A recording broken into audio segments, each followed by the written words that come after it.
Good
evening. Hi, Mae. It's wonderful to be here with you and our guests here as well.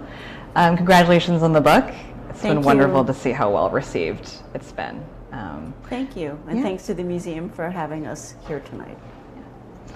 So I will jump right into it. So your work has really been about immigration, and you've produced just an extraordinary body of very influential work on it.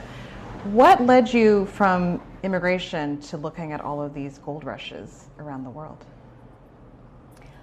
Well, part of my interest in immigration is in Chinese immigration, and in Asian American history, the Chinese are known to have first come to the United States during the gold rushes. But we don't know that much about it, and in part that's because the sources are scarce. So we know about the gold rushes, we know about the railroads, but we don't have a lot of detailed histories about them. And to me, the gold rush era was important because it was the first time that large numbers of Chinese and large numbers of white Americans came together on roughly equal terms. They were all independent prospectors, gold seekers.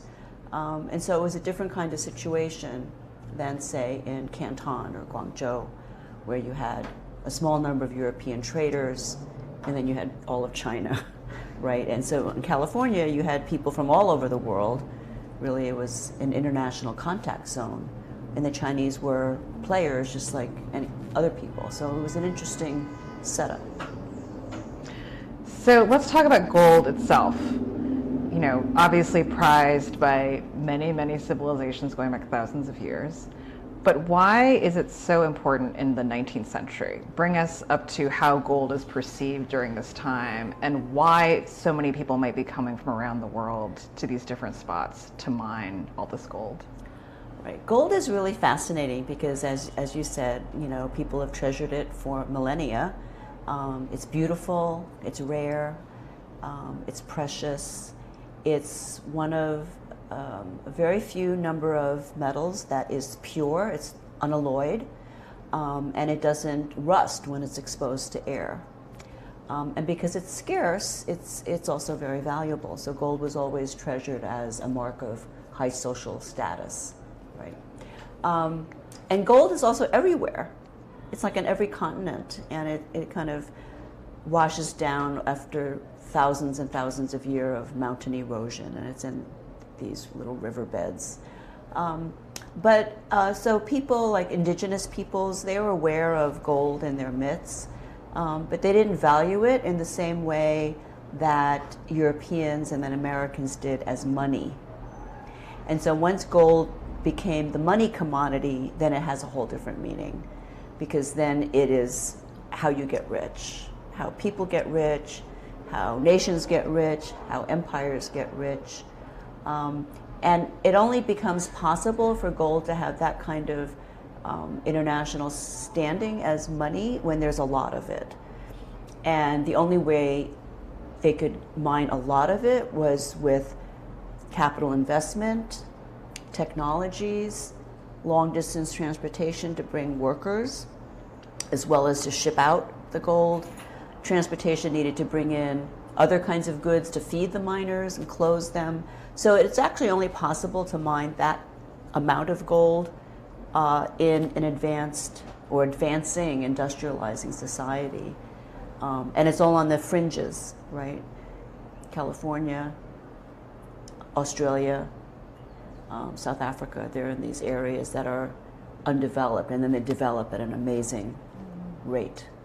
So let me ask you actually about the mining itself, because I'm realizing when I was reading your book, I have this image of people squatting by a stream of water Right. with some metal bowl. That's right. Sifting and then saying, "I found gold," But how is any of that even true? Yes. And how do you get that kind of volume if you've got these individual people just literally panning for gold? How does that work?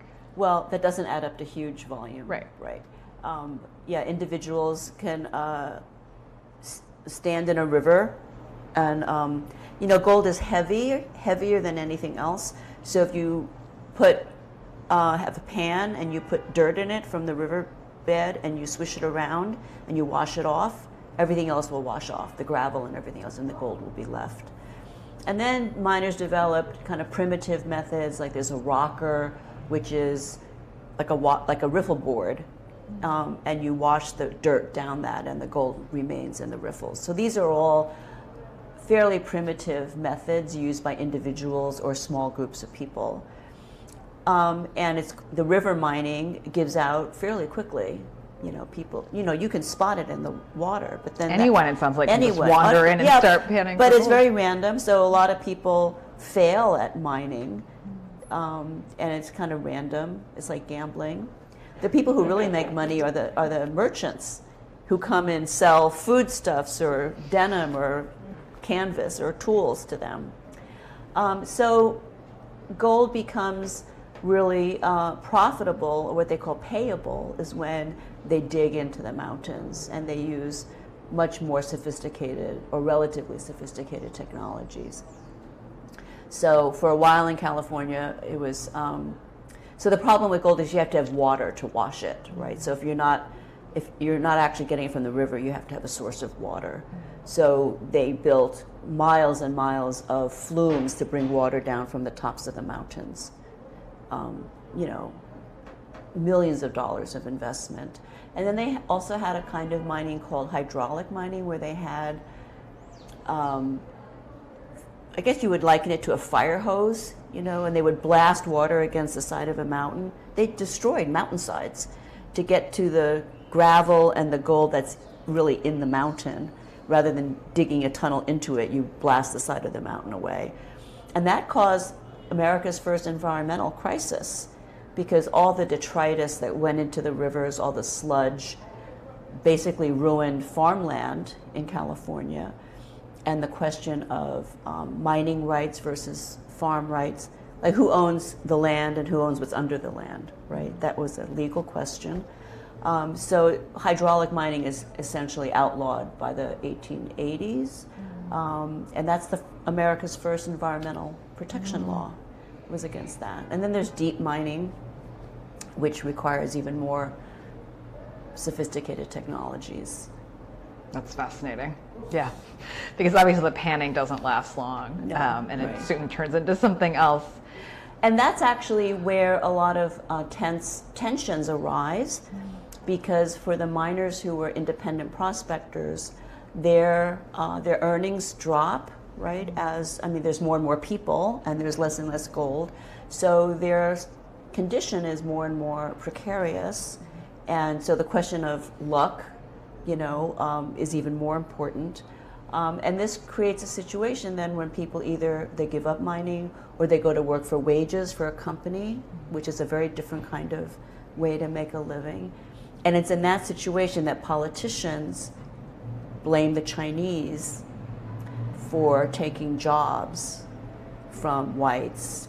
And they weren't actually taking their jobs, right? The reason why they were doing poorly or having to work for wages was because of the changing capital landscape, right, in the industry. Yeah. But this became a kind of it's very much what we hear even today about immigrants who they don't actually take the jobs of skilled workers, but the skilled workers are losing their jobs for other reasons, like automation. But immigrants become the scapegoat for politicians. Yeah. So let's talk about the immigrants. So it's again, 1850s. How does word reach from a place like San Francisco all the way to China? It goes through newspapers and individuals who travel. There's a trans-Pacific trade. It's not that robust until after the gold rush gets underway. But there's a trade that goes through Hawaii from the Pacific coast and goes to China. And the British had a clipper trade, the tea trade, right? And the tea trade, some of it went around the Indian Ocean to England, and some of it went around South America. So there's transportation and news travels. So news about gold in California, I figured out, arrives in Hong Kong in late 1848. And that's already 6-8 months after the gold rush has started. Okay. And so then who decides all the way in Hong Kong, I'm going to just get on a boat and go there? Are these people, how do you have the means? Are they poor? Are they rich? Give us an example of trying to understand like the kind of person who goes all the way there. Well, Chinese in southern China, in Guangdong province, had been emigrating for many years already, mostly to Southeast Asia, to other countries, both as laborers and also as traders or merchants. So there's already a migration stream leaving southern China because the conditions are poor. There's agricultural shortages, there's civil war, there's a Taiping rebellion is raging in China. So there's a lot of reasons why people might want to leave and seek employment elsewhere. And then like in the rest of the world, they hear there's gold, right? And so that's a huge magnet. And so there's gold fever, and people start going there. Now, how do they get there? Well, most people that migrate to the gold fields, whether it's California or Australia, are not the poorest people. In general, the poorest people don't immigrate because they can't afford to. Right. And the richest people usually don't immigrate either because they don't need to. Right. Right? They're making a lot Why of would money. they leave? Yeah. They're doing fine. So the people who migrate tend to be in the middle, either what we might call lower middle class, or merchants who are looking to expand, their businesses. So both those kinds of people came, and they would, California very quickly became called Gold Mountain, right, Jinshan. And then when gold was discovered in Australia, they called Australia Xinjinshan, right, New Gold Mountain, and California became Zhoujinshan. Still called that. It's still called, San Francisco is still called Old Gold Mountain. So, so people either pooled their resources from family savings, like an extended family would pool their resources and send one or two young men, cousins, or they borrowed money on credit, which is how I think family money and credit is how most people immigrated in the 19th century, not just from China, but from Europe as well and other places. And then a whole kind of industry develops that helps people purchase tickets on credit or get their passage booked. They also become remittance agencies where you can send money home back to the village through Hong Kong, or learn about jobs that are available. It's a whole migration industry. And that also is something that's common. It's not just an Asian thing. Yeah. And are these mostly young men, men of all ages who come? I think they're men of all ages, but they're mostly young. Yeah. Some are teenagers. Some are in their 20s, some are their 30s. Some of them, as with other ethnic groups, they come men unattached. But it doesn't mean it doesn't mean they're single. Right, they have family They have maybe families back home. back home, right? Yeah. And they intend to go back. Yeah. And some of them do and some of them don't. Well, I was going to ask you, because I think we sometimes forget with immigration that not everybody stays. That's right, exactly. So when people come, are they surprised by what, how do they settle in? How does it go for them? Do some people try it for a few months and say, this is not, because of course you show up, you've heard word that there's gold, but you don't quite know what you're getting into, I assume, too. Right, right. So they, I think their behaviors or their practices are similar across ethnic groups. Like they come in groups, I don't know if people just come on their own, right? They come at least with a few people, brothers or cousins or people from their hometown. And they figure out when they arrive who has the information, where to go, and they find someone to guide them, and they set up tents and they start panning. Or the rocker that I described before, the Chinese really liked the rocker because it was 3 or 4 people could use it, and you could therefore share or rotate the tasks. And it was cheap and easy to build, and it was portable. So if there's some whites that chased you away, you could take your rocker and leave. Just move on to the next riverbank. Yeah. Exactly. Yeah. Yeah. So let's talk about the Coulee Myth. Mm-hmm. Because you say right at the beginning of your book, this is what really sounds like inspired you to spend all this time really trying to slay this myth. So remind us, what is the Coulee Myth, and why do you think it's endured so much? So the myth is that Chinese are a Coulee race, right? And that their workers, Chinese workers, are indentured. So they're like slaves. They have no agency. They have no individual personality or will. They're just kind of slaves of Chinese masters who recruit them to mine gold, right? For them, for the masters, right? And it was at one level it kind of referred to the practice of indentured Asian labor in the Caribbean, right after the end of slavery. The British mostly recruited Indian and Chinese workers to work on plantations, and that was very difficult work. And they tended to be poorer, forced into signing contracts. But the Chinese who came to the United States were not indentured.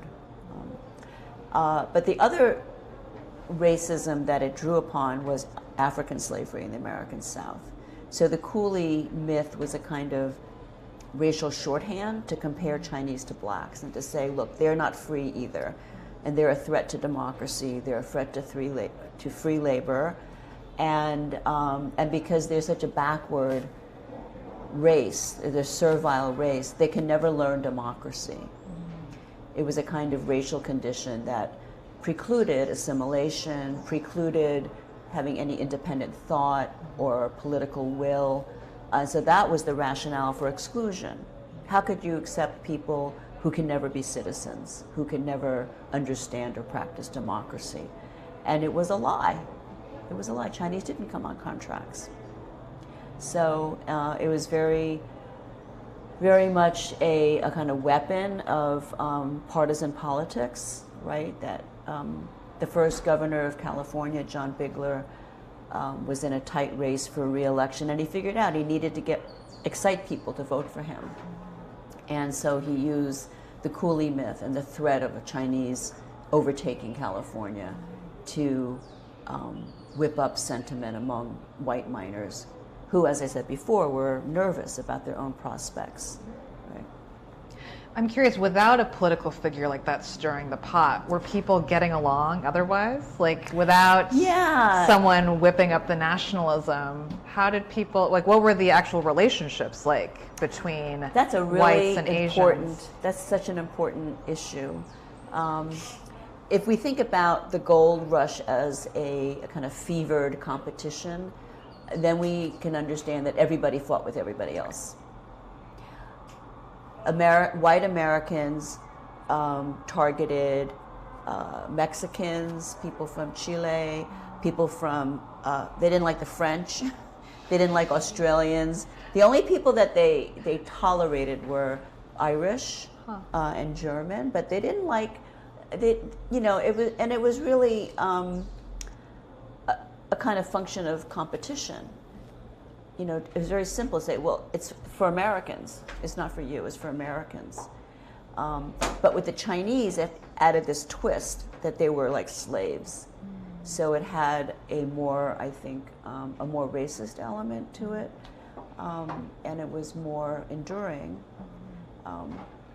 But there were laws passed against foreign miners even before the Chinese showed up. But on the other hand, it's not all violence all the time. Right. People work together. They hire each other. I read diaries of I read the diary of a young white miner who hired Chinese, and he said Dutch, but he meant Germans, right? He hired French, German, and Chinese on occasion to help him work his claim. But he also hired himself out to Chinese, like he went to work for some Chinese to prospect for them, help them find new claims. Yeah. And so people worked with each other, and then later when there's less work in gold mining but more other kinds of work, people hired Chinese as their servants, as cooks, or in hotels. And so when there was political agitation to fire all the Chinese, there was some resistance by just white townspeople. He said, well, no, he's my house boy, Yeah, yeah. And so there's this combination of, I think, a kind of generalized racism about Chinese, but then not my guy, not the one who works for me. And we see that today, right? We see that today. People seem to think all Latinos are bad or illegal or whatever, but it doesn't apply to the ones they hire, right? So racism functions on these different levels, I think. Yeah. And I think that leads me to my next question, which is, what's so interesting to me about these early encounters is that this is where the racism begins. Mm-hmm. It's not obvious what the contours of anti-Asian racism in the U.S. will be.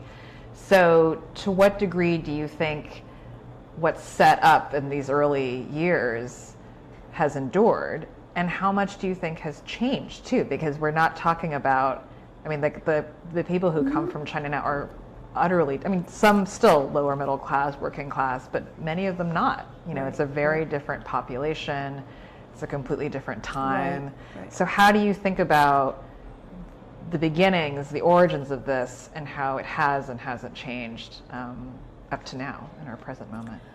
Well, I think once the exclusion laws are passed, 1875, 1882, that kind of bakes in a kind of legal and therefore political and social structure of the Chinese being unassimilable. So that, exclusion's not repealed until 1943. And so that's a very long time when you have a whole legal regime that sets people up in a certain way, right? That's at one level. But I would also say that even the passage of the exclusion laws themselves, like in 1882, it took a lot of work for the white Californians to get this idea passed as a national policy. And they did it. They were agitating for it from the early 1870s, and it doesn't get passed until 1882. And what helps them is, one is the kind of demise of Reconstruction in the South, and there's kind of a retreat among people who we would today call liberals, right, among the Republican anti-slavery tradition weakens, right? That's one aspect. But also, exclusion passes Congress with a political alliance between the South and the West. Right. So you have these two bastions of white supremacy, and you don't have that solid support for exclusion in the North and the Midwest. It's a majority of votes for it, but there's a not insignificant minority that opposes exclusion. And so I think this end of Reconstruction is when the nation faces a choice. How is it going to go? You know, are we going to fulfill the promise of the Civil War and slave emancipation for everybody, or are we going to be a country based on white supremacy? And so I think Chinese exclusion is very much tied up in those politics. And once I think the fate of the former slaves is sealed, the Chinese are doomed, right? And the racists in the West can line up with the racists in the South, and get that passed through. But you're right; it's not all the same always. You know, I think racism has to be constantly kind of reproduced, right? So some of those core ideas about unassimilable, that they're always foreign, that they're kind of like coolies, some of those persist, but they're repurposed according to new conditions, right? Yeah, those actually feel very familiar to me, right? The like, not robotic, not fully human, not really having agency. Right. You hear that in conversations about education sometimes. Yeah. I mean, it's a completely different setting. Right. But some of that still, you know, right. The it's model not minority. unfamiliar. The Yes, model the minority student is pathological. Right. Can't be stopped. And not a normal kid. Right. What normal kids study, 100 hours a week because they have tiger moms, it's right. Like they're not in charge. They don't have their own desires. And, it's a little bit like, and it's an unfair competition. Right. That's where the Coulee idea comes in. They work too hard. They're like robots. Yeah. They're ruled by despotic masters. Right. Yeah. The tiger mom, and it's unfair competition. Yeah. Yeah.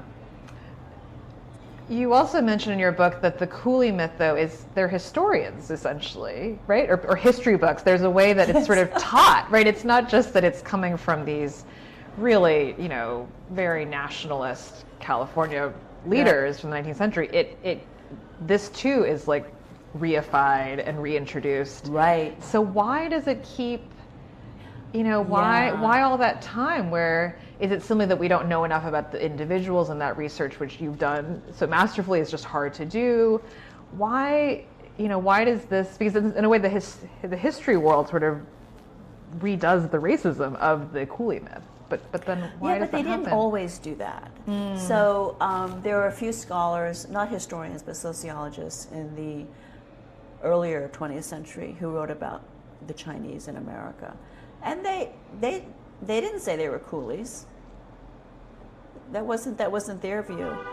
But in the 1960s, a book was written, and I'll say who it was. Gunther Barth wrote a book called Bitter Strength about the Chinese, and he said they were coolies. And why? So this is interesting for anybody who's listening who is a historian or wants to know about, I don't know, academic gossip or something. But Gunther Barth was a student of Oscar Handlin at Harvard. Oscar Handlin is, and I have a lot of respect for Handlin. He's really the father of modern American immigration history.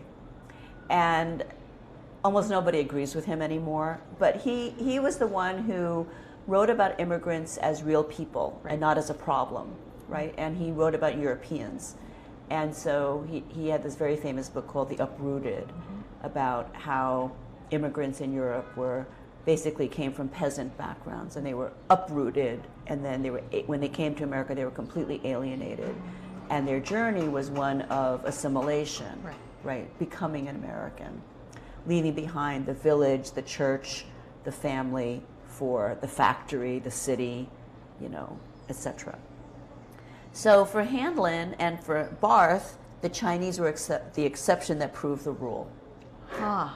Because they were temporary as opposed to the Europeans who they considered to be permanent settlers. Even though they often went back. Exactly. They just ignored. They just ignored the fact that so many Europeans went home. Yeah.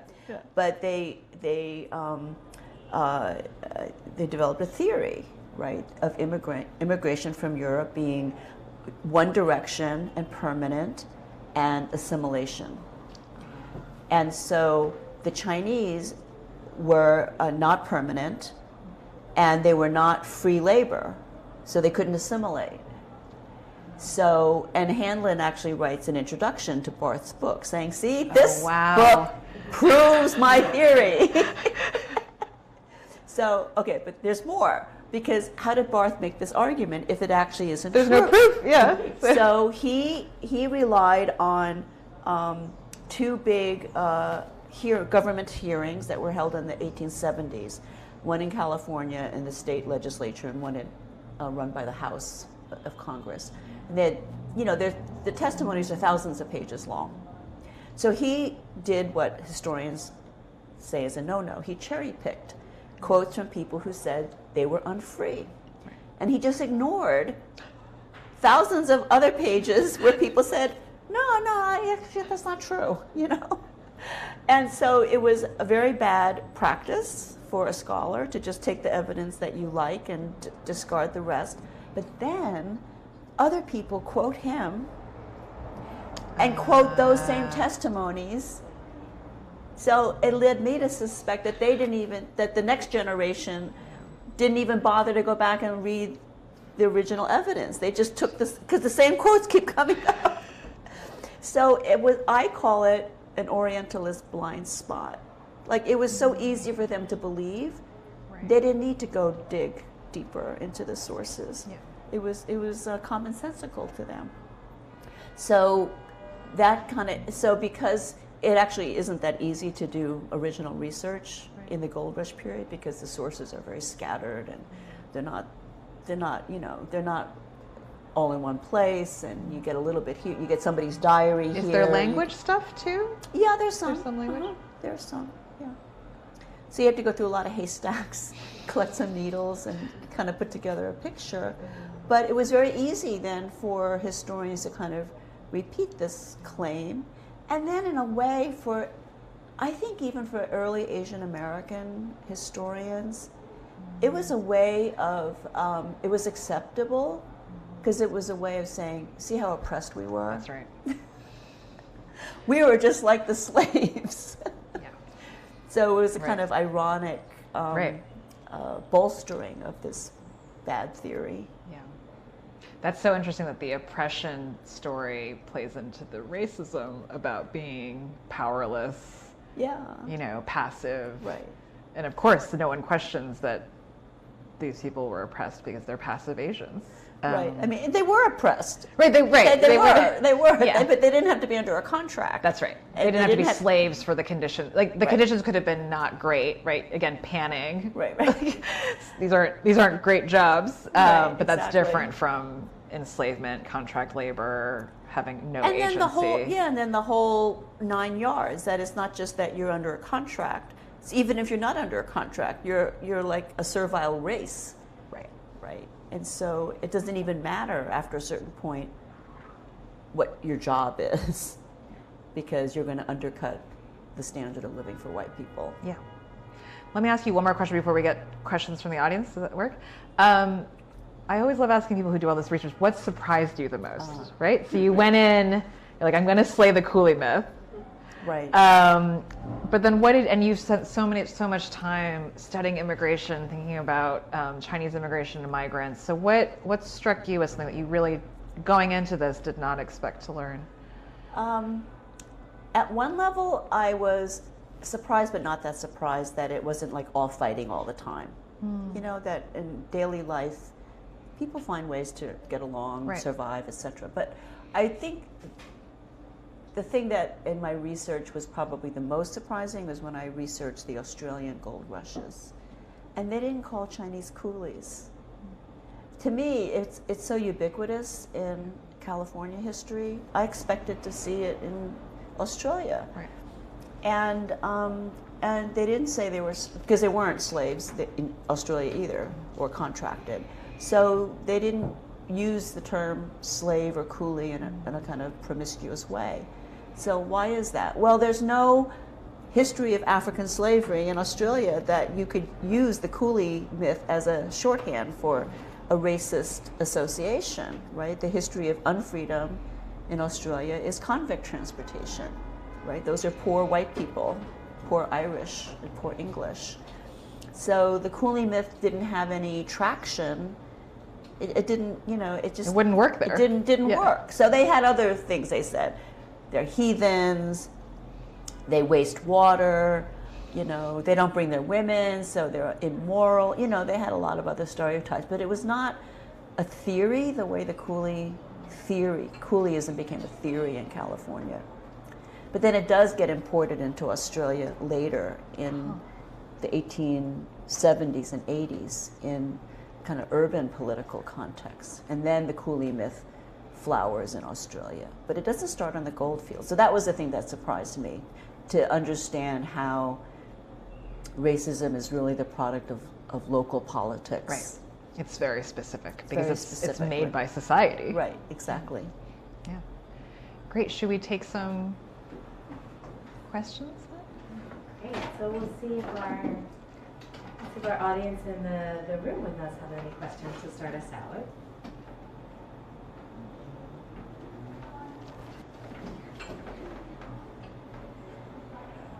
Thank you so much for that excellent talk. I'm Elizabeth Wang, and I have a question a little bit about the Northeast. I was spent a lot of time in Western Massachusetts. I was really quite surprised in North Adams that it used to be one of the largest populations of Chinese, right?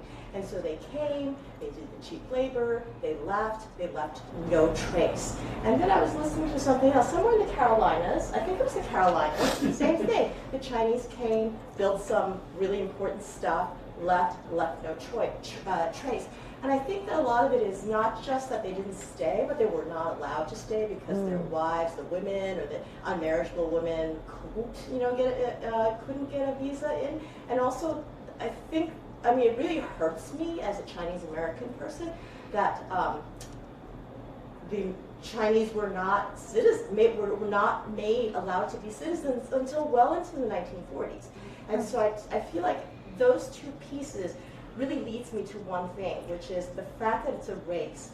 I want to know, how do I know, like, what the interior life of these people are, if it's hard to track, you know, diaries and all of that. And I think that in popular culture, there are these things random things that are really, I don't know how rigorously researched it, but I love Warriors, and it's that show where they have a lot of interior life, and I'm curious about how to get there in the popular culture so that you can actually dwell you know, about these people. And there's also another element of it, which I feel like you can always undercut the Chinaman, right? You can always pay them less. And so there was my perception was the Irish hated the Chinese because they were bringing down wages, and that's an economic view. And so I feel a lot of pain about it.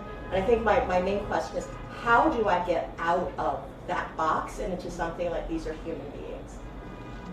And also, like, from a collections archival purpose, what should we be looking for? Thank you. Wow, that's a lot. But thank you. Thank you for your comments. I think it's really hard to get to the interior of people's thinking and what they want. I mean, there's some evidence in letters, but letters are also a kind of narrative that you write. When you write to your father, you're going to write to him in a certain way, and for ordinary working people, they didn't leave much, right, in the way of written sources. So people who are more well-to-do, who wrote, you know, some of the Chinese merchant leaders who wrote political pieces, right, defending the Chinese. They're also a kind of narrative script, but you can get a sense sometimes of some of them are actually quite, the affect is really striking.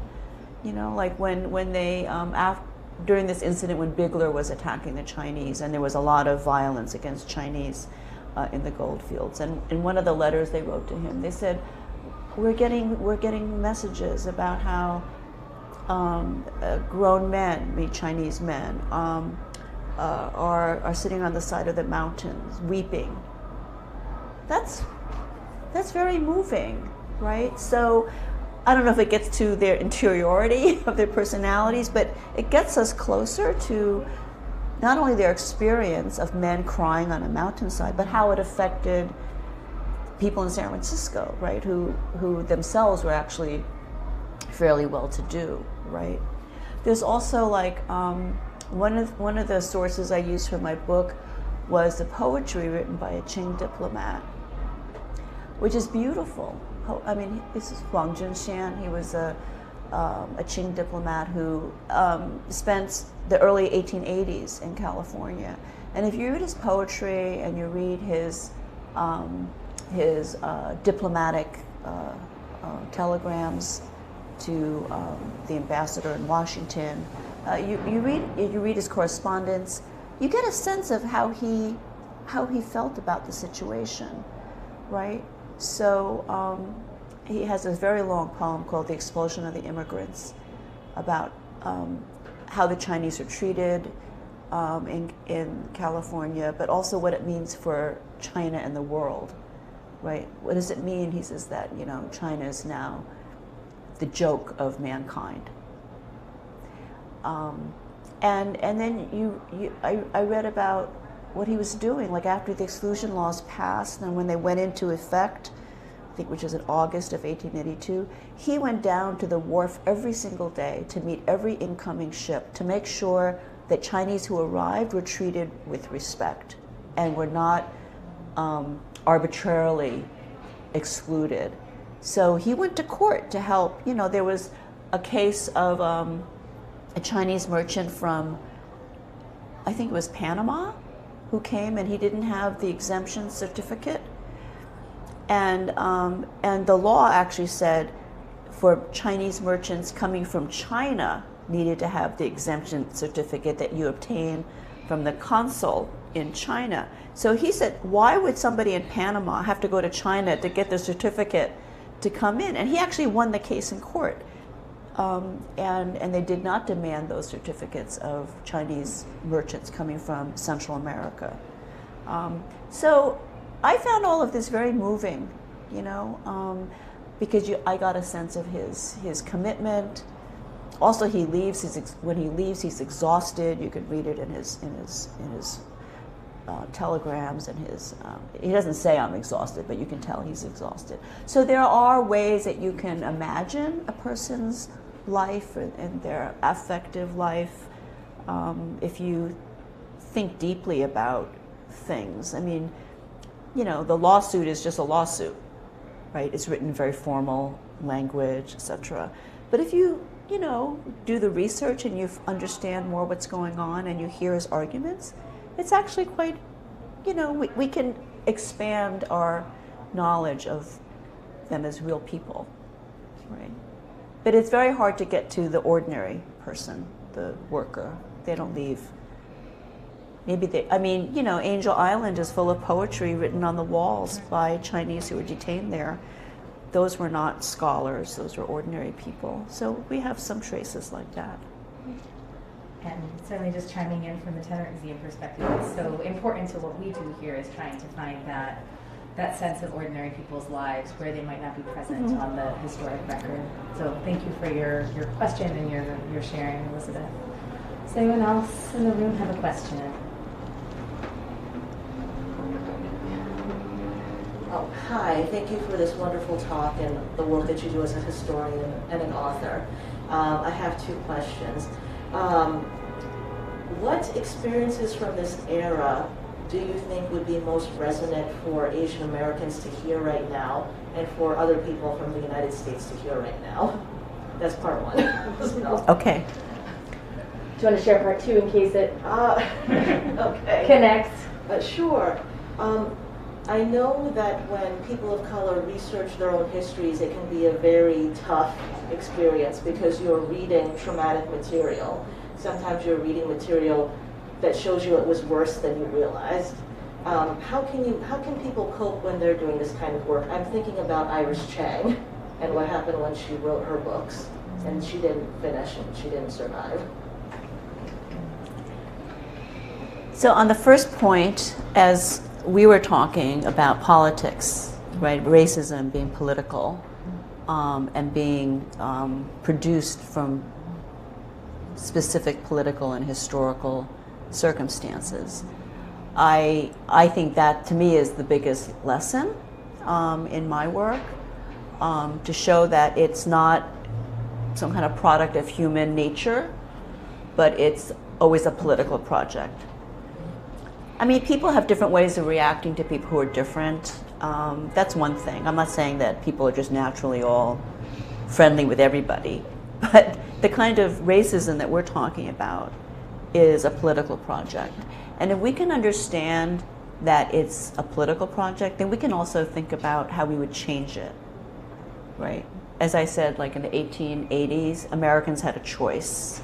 We have a choice today. I mean, our choices are always constrained by circumstances and possibilities or not. But we have a choice. And so I think as difficult as their lives were and as oppressive their experience, I think my book also shows that people find a way to survive and to persist and to fight back. So I think there's hope in that, and that's our challenge, right, is to think in our own time, what does it mean to be in solidarity against all racisms, right? That's our challenge.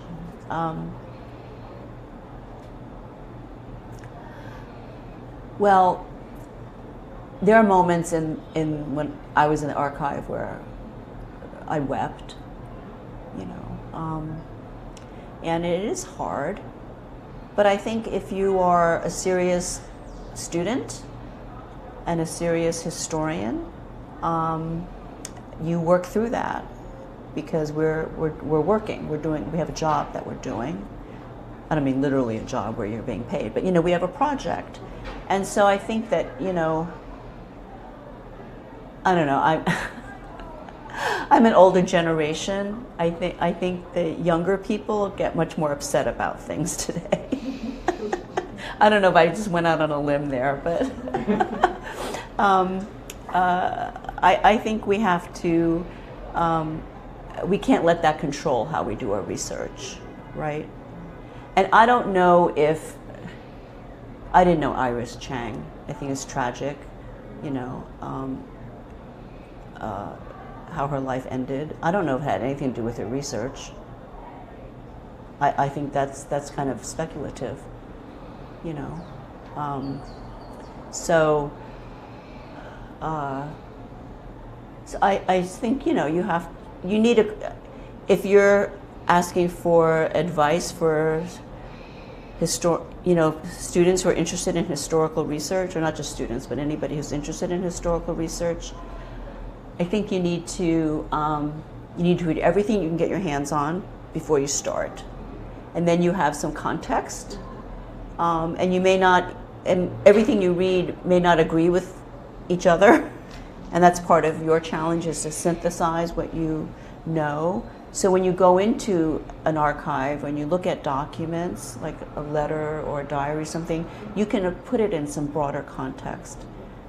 And I think that acts as a way, first for you to understand what you're looking at, but also a way for you to do it more dispassionately, right?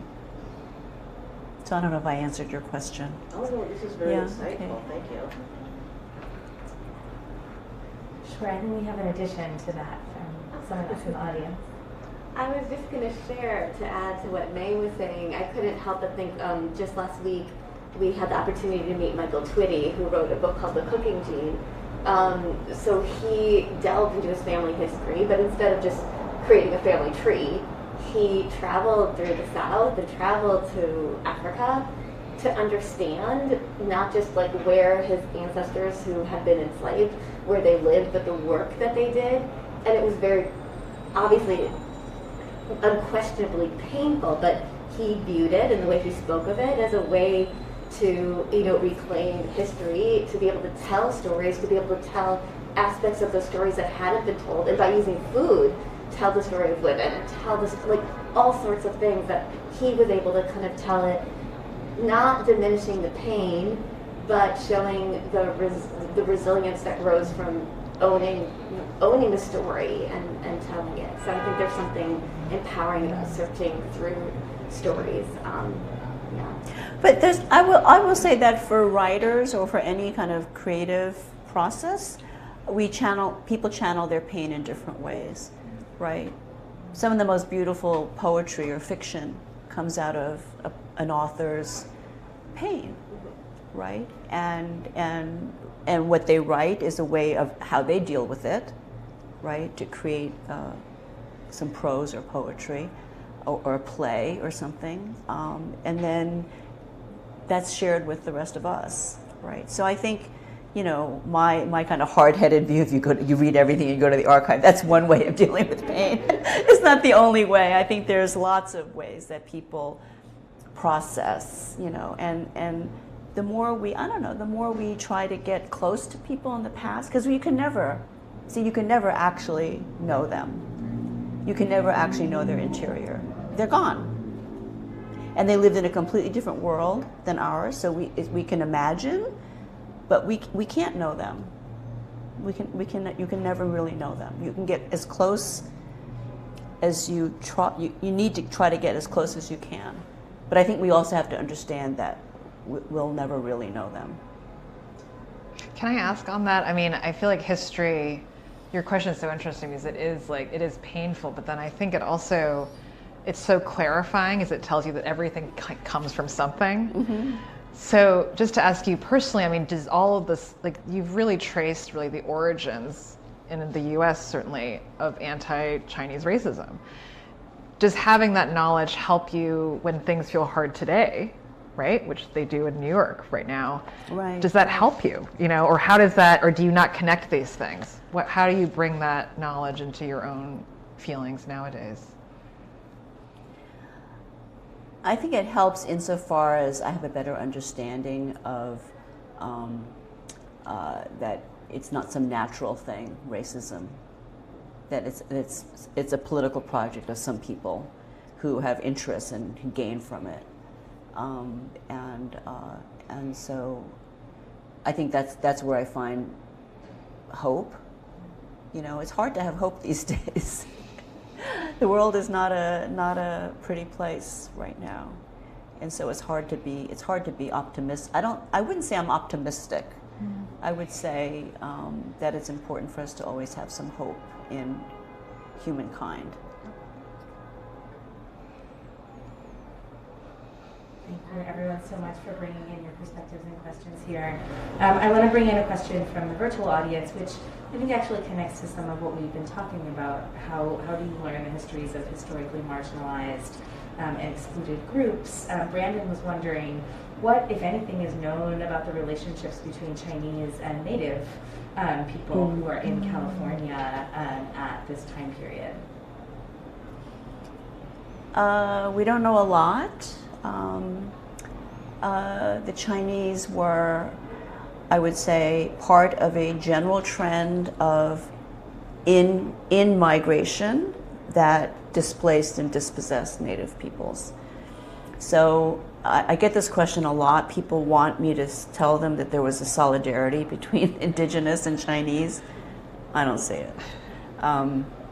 There were, but again, it's not like it's all violence all the time everywhere. There are people who work together. In Australia, there were some instances I saw of Chinese who were merchants who opened a little store in the bush, where nobody else was willing to go, to sell to other miners. And sometimes they worked together with Aboriginal peoples who were guides, helped them with things. So sometimes there were good relations. But in general, the Chinese are part of a wave of dispossession. I think that's just undeniable. Thank you. And thank you to our virtual audience for your questions. I think those are all the questions we have. So I'll turn it back to Gia to close us out for tonight. Yeah, well, this was so enlightening and just a fascinating conversation. So I'm so grateful that you wrote this book. And really, you just, I really feel about your work, not just this book, but really all of it, that you are bringing to light information that, if not for you, would just never come to light, which to me is the, like the highest form of history work. So I'm just a very grateful reader, and I'm grateful for all of you to be here tonight and for the questions we received. Thank you so much. Well, thank you for having me. And I want to say, you have written some really good history books as well. So I'm not the only one who's written about immigration. Jalen's written some great stories about the restrictive period in American history. So I just wanted to compliment you on that too. But thank you, and thank you to the museum for having us, and thank you for being such a great questioner, and the audience as well. Thank you. Have a good night, everybody. Good night.